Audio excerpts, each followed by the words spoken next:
जननायक कर्पूरी ठाकुर भारतीय राजनीति के एक ऐसे स्तंभ थे जिन्हें उनकी सादगी, ईमानदारी और पिछड़ों के उत्थान के लिए किए गए कार्यों के कारण याद किया जाता है। उन्हें 2024 में मरणोपरांत भारत के सर्वोच्च नागरिक सम्मान भारत रत्न से सम्मानित किया गया। उनका जन्म 24 जनवरी 1924 को हुआ था, बिहार के समस्तीपुर जिले के पितौंझिया गांव में, जिसे अब सम्मान में कर्पूरी ग्राम कहा जाता है। वे एक अत्यंत साधारण नाई परिवार में पैदा हुए थे। उनके पिता का नाम श्री गोकुल ठाकुर और माता का नाम श्रीमती राम दुलारी देवी था। उनके पिता गांव के एक सीमांत किसान थे और पारंपरिक नाई का काम भी करते थे। कर्पूरी ठाकुर का बचपन अभावों में बीता। उस समय समाज में जातिगत भेदभाव चरम पर था। एक नाई का बेटा होने के नाते उन्हें सामाजिक बाधाओं का सामना करना पड़ा, लेकिन उनके पिता चाहते थे कि उनका बेटा पढ़ लिख कर बड़ा आदमी बने। कहा जाता है कि बचपन में वे अपनी पढ़ाई के साथ साथ खेतीबाड़ी और मवेशी चराने में भी मदद करते थे। गरीबी उनके ज्ञान के आड़े नहीं आ सकी। वे पढ़ाई में बहुत तेज थे। उन्होंने अपने गांव और पास के स्कूल से शुरुआती पढ़ाई की। 1940 में उन्होंने सीतामढ़ी से मैट्रिक की परीक्षा उत्तीर्ण की। उस समय वे पूरे इलाके में चर्चा का विषय बन गए, क्योंकि उन्होंने बहुत अच्छे अंकों से सफलता प्राप्त की थी। इसके बाद उन्होंने पटना के प्रसिद्ध कौटिल्य कॉलेज, जिसे अब बीएन कॉलेज के नाम से जाना जाता है, में दाखिला लिया।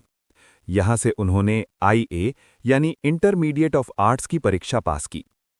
1942 में जब वे BA की पढ़ाई कर रहे थे, तब महात्मा गांधी ने भारत छोड़ो आंदोलन का आह्वान किया। कर्पूरी ठाकुर के अंदर देशभक्ति की लौ जल रही थी। उन्होंने अपनी पढ़ाई बीच में ही छोड़ दी और आज़ादी की लड़ाई में कूद पड़े। आंदोलन के दौरान ब्रिटिश सरकार ने दमनकारी नीति अपनाई और कर्पूरी ठाकुर को गिरफ्तार कर लिया गया। उन्हें 26 महीनों तक जेल में रहना पड़ा। उन्हें भागलपुर की प्रसिद्ध कैंप जेल में रखा गया था। जेल के भीतर भी उन्होंने हार नहीं मानी। उन्होंने जेल के कैदियों को मिल रहे खराब खाने और अमानवीय व्यवहार के खिलाफ अनशन यानी भूख हड़ताल किया था। जेल से छूटने के बाद उन्होंने कुछ समय तक एक शिक्षक के रूप में भी काम किया। वे बच्चों को मुफ्त में पढ़ाते थे और गांव के लोगों को उनके अधिकारों के प्रति जागरूक करते थे। उन्होंने ग्रामीण इलाकों में जाकर किसानों और मजदूरों को संगठित किया। वे कांग्रेस सोशलिस्ट पार्टी के साथ जुड़ गए और जयप्रकाश नारायण यानी JP और डॉक्टर मनोहर लोहिया के मार्गदर्शन में काम करने लगे। स्वतंत्रता संग्राम के दौरान ही उन्होंने ये महसूस किया कि केवल राजनीतिक आज़ादी यानी अंग्रेज़ों से मुक्ति काफ़ी नहीं है। वे सामाजिक और आर्थिक आज़ादी के समर्थक थे। उन्होंने पिछड़ों, दलितों और शोषितों के हक की बात उठानी शुरू की। वे आज़ाद दस्ता जैसी गुप्त क्रांतिकारी संस्थाओं के प्रति भी सहानुभूति रखते थे, जिसे JP ने नेपाल की तराई में शुरू किया था। कर्पूरी ठाकुर ने छात्रों के बीच जबरदस्त पैठ बनाई थी। वे अखिल भारतीय छात्र फेडरेशन यानी AISF के माध्यम से युवाओं को आज़ादी की लड़ाई के लिए प्रेरित करते थे। उनके भाषण इतने प्रभावशाली होते थे कि ग्रामीण युवा बड़ी संख्या में उनके साथ जुड़ जाते थे। वे ब्रिटिश पुलिस की आंखों में धूल झोंककर गुप्त रूप से सभाएं करते थे और क्रांतिकारियों तक संदेश पहुंचाते थे। उनकी सादगी ऐसी थी कि वे अक्सर पैदल ही मीलों का सफर तय करते थे। कर्पूरी ठाकुर उन गिने चुने नेताओं में से थे जिन्होंने आज़ादी की लड़ाई को केवल एक राजनीतिक आंदोलन नहीं, बल्कि गरीबों की लड़ाई बना दिया था। जननायक कर्पूरी ठाकुर के राजनीतिक जीवन का सफर साल 1952 के पहले आम चुनाव से शुरू हुआ, जिसने बिहार की राजनीति में एक नए युग की शुरुआत की। ये चुनाव उनके लिए इसलिए महत्वपूर्ण था क्योंकि उन्होंने बिना किसी धनबल या ऊंचे खानदान के केवल अपने संघर्ष के दम पर जीत हासिल की थी। कर्पूरी ठाकुर ने अपने गृह जिले समस्तीपुर के ताजपुर विधानसभा क्षेत्र से चुनाव लड़ा। वे सोशलिस्ट पार्टी के उम्मीदवार के रूप में मैदान में उतरे। उनके गुरु और मार्गदर्शक जयप्रकाश नारायण और डॉक्टर मनोहर लोहिया थे। आज के दौर में जहां चुनाव में करोड़ों रुपए खर्च होते हैं, कर्पूरी जी का पहला चुनाव सादगी की मिसाल था। उनके पास चुनाव लड़ने के लिए पैसे नहीं थे। कहा जाता है कि उन्होंने पैदल और साइकिल पर घूम घूम कर प्रचार किया। जनता उन्हें इतना प्यार करती थी कि गरीब किसान और मजदूर अपने घरों से उनके लिए भोजन का प्रबंध करते थे।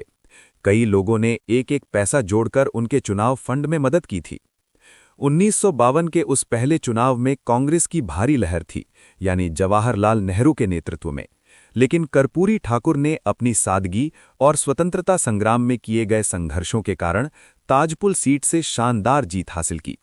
ये जीत इसलिए बड़ी थी क्योंकि उन्होंने कई प्रभावशाली और धनी उम्मीदवारों को हराया था। विधायक बनते ही कर्पूरी ठाकुर ने विधानसभा के भीतर अपनी पहचान एक प्रखर वक्ता के रूप में बनाई। उन्होंने पहले ही सत्र में गरीब किसानों की बेदखली, जमींदारी प्रथा के अवशेषों और पिछड़ों की दयनीय स्थिति पर सवाल उठाए। उनकी आवाज इतनी बुलंद थी कि सत्ता पक्ष के नेता भी उन्हें ध्यान से सुनने को मजबूर हो जाते थे। 1952 की उस जीत के बाद कर्पूरी ठाकुर का विधानसभा से ऐसा नाता जुड़ा कि वे अपने जीवन में कभी भी विधानसभा का चुनाव नहीं हारे। वे लगातार विधायक चुने जाते रहे, जो उनकी जनप्रियता का सबसे बड़ा प्रमाण है। एक रोचक किस्सा, जब कर्पूरी ठाकुर पहली बार विधायक बने और घर लौटे तो उनके पिता ने उनसे पूछा कि क्या अब हमारी गरीबी दूर हो जाएगी। कर्पूरी जी ने कहा था, पिताजी, मैं अब केवल आपका बेटा नहीं, पूरे समाज का बेटा हूं। मेरा काम अपनी गरीबी नहीं, सबकी गरीबी दूर करना है। एक रोचक तथ्य, जब वे पहली बार विधायक चुने गए तो उनके पास पटना जाने के लिए ढंग के कपड़े तक नहीं थे। उन्होंने एक पुराने परिचित से कपड़े मांगकर विधानसभा की शपथ ली थी। कर्पूरी ठाकुर बिहार के 2 बार मुख्यमंत्री रहे। उनका कार्यकाल भले ही बहुत लंबा नहीं था, लेकिन उनके द्वारा लिए गए निर्णय इतने क्रांतिकारी थे कि उन्होंने बिहार की राजनीति और सामाजिक संरचना को हमेशा के लिए बदल दिया। ये उनके दूसरे कार्यकाल का सबसे साहसिक कदम था। उन्होंने पिछड़ों को 2 भागों में बांटा। अति पिछड़ा वर्ग यानी ईबीसी, जो सामाजिक और आर्थिक रूप से सबसे निचले पायदान पर थे। पिछड़ा वर्ग यानी ओबीसी, जो थोड़े बेहतर थे। परिणाम, उन्होंने कुल 26% आरक्षण लागू किया, जिसमें महिलाओं और गरीब सवर्णों के लिए भी जगह थी। ये भारत में मंडल कमीशन से भी पहले का सामाजिक न्याय का सबसे बड़ा मॉडल था। ग्रामीण और गरीब छात्रों को ध्यान में रखते हुए उन्होंने मैट्रिक परीक्षा में अंग्रेजी में पास होने की अनिवार्यता को समाप्त कर दिया। उनका तर्क था कि भाषा के कारण किसी प्रतिभाशाली गरीब छात्र का करियर नहीं रुकना चाहिए। इससे बिहार के शिक्षा क्षेत्र में क्रांति आई और गरीब तबके के बच्चों के लिए उच्च शिक्षा के रास्ते खुले। मुख्यमंत्री बनते ही उन्होंने छोटे और सीमांत किसानों को बड़ी राहत दी। उन्होंने 5 एकड़ तक की अलाभकारी जोत यानी खेती की जमीन पर लगान यानी टैक्स पूरी तरह माफ कर दिया। इससे गरीब किसानों के ऊपर से कर्ज और कर का बोझ कम हुआ। कर्पूरी ठाकुर ने बिहार के मुख्यमंत्री के रूप में शिक्षा के क्षेत्र में जो सबसे साहसिक और चर्चा का विषय बनने वाला निर्णय लिया, वो था मैट्रिक परीक्षा में अंग्रेजी की अनिवार्यता को समाप्त करना। इसे उस समय कर्पूरी डिवीजन के नाम से भी जाना जाने लगा था। आइए इसके प्रभाव और इसके पीछे की सोच को विस्तार से समझते हैं। उस समय बिहार के ग्रामीण और गरीब इलाकों के छात्र गणित, विज्ञान और सामाजिक विज्ञान में तो बहुत अच्छे थे, लेकिन अंग्रेजी की अच्छी कोचिंग और संसाधनों की कमी के कारण वे अक्सर अंग्रेजी के एक विषय में फेल हो जाते थे। एक विषय में यानी अंग्रेजी में फेल होने के कारण उनका पूरा साल बर्बाद हो जाता था और वे आगे की पढ़ाई नहीं कर पाते थे। कर्पूरी जी का मानना था कि भाषा ज्ञान में बाधा नहीं बननी चाहिए। लाखों गरीब और दलित पिछड़े छात्र जो केवल अंग्रेजी की वजह से पढ़ाई छोड़ देते थे, उन्हें कॉलेज जाने का मौका मिला। साक्षरता में वृद्धि, स्कूल छोड़ने वाले बच्चों यानी ड्रॉप आउट रेट में भारी कमी आई। आत्मविश्वास में बढ़ोतरी, ग्रामीण पृष्ठभूमि के छात्रों के मन से ये डर निकल गया कि अगर उन्हें अंग्रेजी नहीं आती तो वे सफल नहीं हो सकते। कर्पूरी डिवीजन, जो छात्र बिना अंग्रेजी के पास होते थे, समाज उन्हें व्यंग्य से कर्पूरी डिवीजन से पास कहने लगा। लेकिन कर्पूरी ठाकुर ने इसकी परवाह नहीं की, क्योंकि उनका लक्ष्य डिग्री दिलाना और रोजगार की राह खोलना था। नौकरशाही ने बदलाव। इस फैसले के वर्षों बाद बिहार के ग्रामीण छात्र बड़ी संख्या में राज्य की प्रशासनिक सेवाओं यानी बीपीएससी और अन्य सरकारी नौकरियों में पहुंचने लगे। आलोचकों का कहना था कि इस फैसले से बिहार के छात्रों का स्टैंडर्ड गिर जाएगा और वे अंतर्राष्ट्रीय स्तर पर या बड़े निजी संस्थानों में मुकाबला नहीं कर पाएंगे। कुछ लोगों का मानना था कि अंग्रेजी हटाने के बजाय स्कूलों में अंग्रेजी पढ़ाने की गुणवत्ता सुधारनी चाहिए थी। कर्पूरी ठाकुर का ये कदम केवल एक शैक्षणिक सुधार नहीं था, बल्कि एक सांस्कृतिक विद्रोह था। उन्होंने साबित किया कि ज्ञान किसी भाषा विशेष की जागीर नहीं है। आज भी बिहार के कई सफल अधिकारी और नेता इस बात को स्वीकार करते हैं कि अगर कर्पूरी जी ने वो मौका न दिया होता तो वे कभी कॉलेज की दहलीज पार नहीं कर पाते। कर्पूरी ठाकुर ने सरकारी कामकाज में हिंदी के प्रयोग को अनिवार्य किया। उन्होंने फाइलों पर हिंदी में टिप्पणियां लिखने की परंपरा शुरू की ताकि आम जनता शासन की भाषा को समझ सके। उन्होंने सामाजिक सद्भाव और भाषाई विविधता को देखते हुए उर्दू को बिहार की दूसरी राजभाषा बनाने की प्रक्रिया शुरू की, जिसे बाद में पूर्णता मिली। मुख्यमंत्री रहते हुए भी कर्पूरी ठाकुर की सादगी में कोई बदलाव नहीं आया। वे मंत्रियों और अधिकारियों की संपत्ति का ब्यौरा मांगते थे और सार्वजनिक जीवन में शुचिता के कट्टर समर्थक थे। वे सीधे जनता से मिलते थे और उनकी समस्याओं का मौके पर समाधान करने की कोशिश करते थे। उनके आरक्षण वाले फैसले 1978 के कारण सवर्ण समाज और उनकी अपनी पार्टी के कुछ गुटों में भारी नाराजगी पैदा हो गई। सड़कों पर उनके खिलाफ हिंसक प्रदर्शन हुए और जातिगत नारे लगाए गए। पार्टी के भीतर आंतरिक कलह और भारी विरोध के कारण उन्हें 1979 में मुख्यमंत्री पद से इस्तीफा देना पड़ा, लेकिन तब तक वे बिहार की राजनीति में गरीबों के मसीहा के रूप में अमर हो चुके थे। जयप्रकाश नारायण जेपी और कर्पूरी ठाकुर के बीच का रिश्ता गुरु शिष्य और वैचारिक सेनानियों का था। इन दोनों नेताओं ने मिलकर बिहार ही नहीं बल्कि भारत की राजनीति की दिशा बदल दी थी। दोनों नेता महात्मा गांधी और मार्क्सवादी विचारों के मिश्रण समाजवाद से प्रेरित थे। जहां जेपी को लोकनायक कहा गया, वहीं कर्पूरी ठाकुर को जननायक। जेपी ने वैचारिक नेतृत्व प्रदान किया और कर्पूरी ठाकुर ने उन विचारों को जमीन पर उतारने का काम किया। इन दोनों के संबंधों की नींव आज़ादी की लड़ाई के दौरान ही पड़ गई थी। जब जेपी हजारीबाग जेल से भागकर भूमिगत आंदोलन चला रहे थे, तब कर्पूरी ठाकुर एक युवा कार्यकर्ता के रूप में उनके साथ कंधे से कंधा मिलाकर काम कर रहे थे। जेपी कर्पूरी जी की ईमानदारी और साहस के कायल थे। जब जेपी ने भ्रष्टाचार और सत्ता के दुरुपयोग के खिलाफ संपूर्ण क्रांति का आह्वान किया, तब कर्पूरी ठाकुर उनके सबसे भरोसेमंद सिपहसालार बनकर उभरे। जेपी के कहने पर कर्पूरी ठाकुर ने विधानसभा की सदस्यता से इस्तीफा दे दिया था। लाठीचार्ज और जेल की यातनाओं के दौरान भी कर्पूरी जी जेपी के साथ अडिग खड़े रहे। 1977 में जब आपातकाल खत्म हुआ और चुनाव हुए, तो जनता पार्टी को भारी बहुमत मिला। मुख्यमंत्री पद के लिए कई दावेदार थे, लेकिन जेपी का समर्थन कर्पूरी ठाकुर के साथ था। जेपी जानते थे कि अगर बिहार में वास्तव में गरीबों का भला करना है, तो कर्पूरी ठाकुर से बेहतर कोई विकल्प नहीं है। वे 2 बार बिहार के मुख्यमंत्री बने, 1970-71 और 1977-1979। मुख्यमंत्री रहते हुए उन्होंने कई जनहितकारी निर्णय लिए। उन्होंने बिहार में पहली बार पिछड़े वर्गों के लिए आरक्षण लागू किया, जिससे सामाजिक न्याय को मजबूती मिली।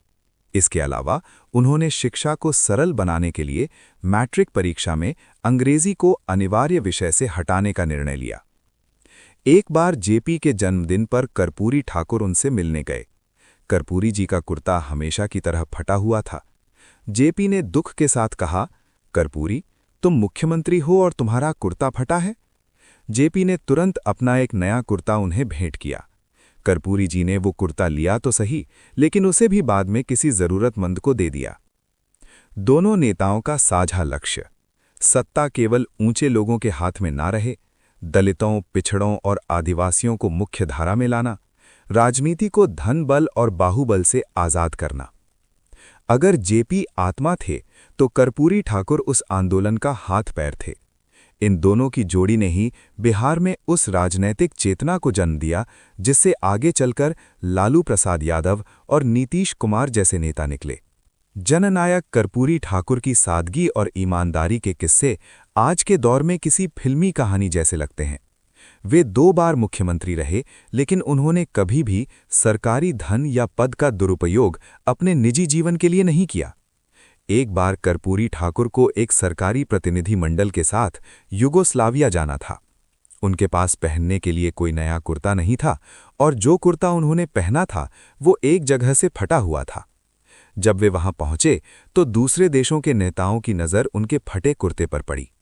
ये देखकर वहां के तत्कालीन राष्ट्रपति मार्शल टीटो दंग रह गए।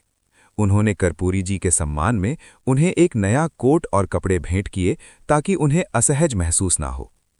एक बार विधानसभा में चर्चा चल रही थी। कर्पूरी जी का कुर्ता फटा हुआ था। पूर्व प्रधानमंत्री चंद्रशेखर की नज़र उस पर पड़ी। चंद्रशेखर जी ने सदन में ही मजाक में कहा, इतने बड़े नेता का कुर्ता फटा हुआ है, हम सबको चंदा इकट्ठा करना चाहिए। देखते ही देखते कुछ पैसे जमा हो गए। कर्पूरी जी ने वो पैसे मुस्कुराते हुए ले लिए और कहा, इन पैसों से मैं अपना कुर्ता नहीं सिलवाऊंगा, बल्कि मुख्यमंत्री राहत कोष में जमा कर दूंगा। जब कर्पूरी जी मुख्यमंत्री थे तो उनका बेटा रामनाथ ठाकुर मेडिकल की पढ़ाई करना चाहता था। उस समय मुख्यमंत्री के पास कुछ सीटें आरक्षित नॉमिनेशन करने का अधिकार था। अधिकारियों ने सुझाव दिया कि वे अपने बेटे का नाम लिख दें। कर्पूरी जी ने सख्ती से मना कर दिया और कहा, मेरे बेटे को अपनी योग्यता से ही आगे बढ़ना होगा, मुख्यमंत्री के बेटे होने के नाते नहीं। कर्पूरी ठाकुर मुख्यमंत्री रहते हुए भी अत्यंत सादा जीवन जीते थे। वे बिना तामझाम के साइकिल या साधारण वाहन से चलते थे। एक बार मुख्यमंत्री होने के बावजूद उन्होंने सरकारी आवास में किसी विशेष सुविधा की मांग नहीं की। उनका मानना था कि जनसेवक को जनता से अलग नहीं होना चाहिए। कर्पूरी ठाकुर को उनकी सादगी, ईमानदारी और जनप्रियता के कारण जननायक कहा जाता है। जब उनका निधन हुआ तब राजनीतिक गलियारे में हड़कंप मच गया, क्योंकि उनके बैंक खाते में ना के बराबर पैसे थे और उनके पास अपना कोई आलीशान मकान नहीं था। गांव में भी उनका पुश्तैनी घर एक कच्ची झोंपड़ी ही था। हेमंत नंदन बहुगुणा जैसे बड़े नेता जब उनके गांव गए तो उनकी सादगी देखकर रो पड़े थे। कर्पूरी ठाकुर ने साबित किया कि राजनीति केवल सत्ता और वैभव के लिए नहीं, बल्कि सेवा और त्याग के लिए होती है। आज के नेता की राजनीति केवल सत्ता और वैभव के लिए होती है। नेता त्याग गरीबों के लिए करता है और सेवा बड़े बड़े उद्योगपति, व्यापारी के लिए करता है। वो खुद व्यापारी है तो उन्हीं के लिए ही काम करेंगे ना। आज के नेता आरक्षण का बात करेंगे पर सामाजिक अन्याय की नहीं। नेता अपने परिवार, बेटे को बड़े बड़े पद पर बैठा देते हैं। आज के नेता चुनाव में साइकिल या पैदल चलेंगे क्या? उनका तो बड़ा बड़ा काफिला होता है, बड़ा बड़ा स्टेज होता है। पोस्टर का तो बात ही छोड़ दो, आम आदमी से पहुंच के बाहर है कि उनको नजदीक से देख लें। नेता को समय पर खाना नहीं मिले या मटन का कुटिया नहीं मिले तो बावर्ची से लड़ाई कर दे विधानसभा में। वो बस अपने पार्टी के लिए काम करते हैं और न्यूज चैनल पर बोलते हैं। सब खुश रहें, यही बात बोला जाता है। निर्णय नहीं लिया जाता जिससे कि गरीबों का कल्याण हो। सोशल मीडिया, न्यूज मीडिया में बहुत पैसा बहाया जाता है। आज के नेता को गरीबों से कुछ लेना देना नहीं है। बस उनको कुर्सी, बड़े बड़े उद्योगपति, व्यापारी, भ्रष्ट सरकारी कर्मचारी से लेना देना होता है। आज के नेता में ऐसा बात ही नहीं है। केजरीवाल के साथ ही सभी पैसे वाले हैं, प्रशांत किशोर के साथ ही सभी पैसे वाले हैं। कोई भी गरीब नहीं होता है जिसको गरीबों की हालत पता चल सके। लालू जी, उनके बेटे नीतीश कुमार जो 15 साल से हैं, कुर्सी छोड़ने का नाम ही नहीं लेते, क्योंकि उनके साथी हैं, वे भी खतरनाक हैं। सत्ता आने पर पता नहीं वे क्या करेंगे। गरीबों का कोई भला नहीं कर सकते हैं, क्योंकि सत्ता में जो भी नेता है या विपक्ष में है, उनका गरीबी से गुजरे नहीं है। फिर वे इनके लिए काम कैसे करेंगे?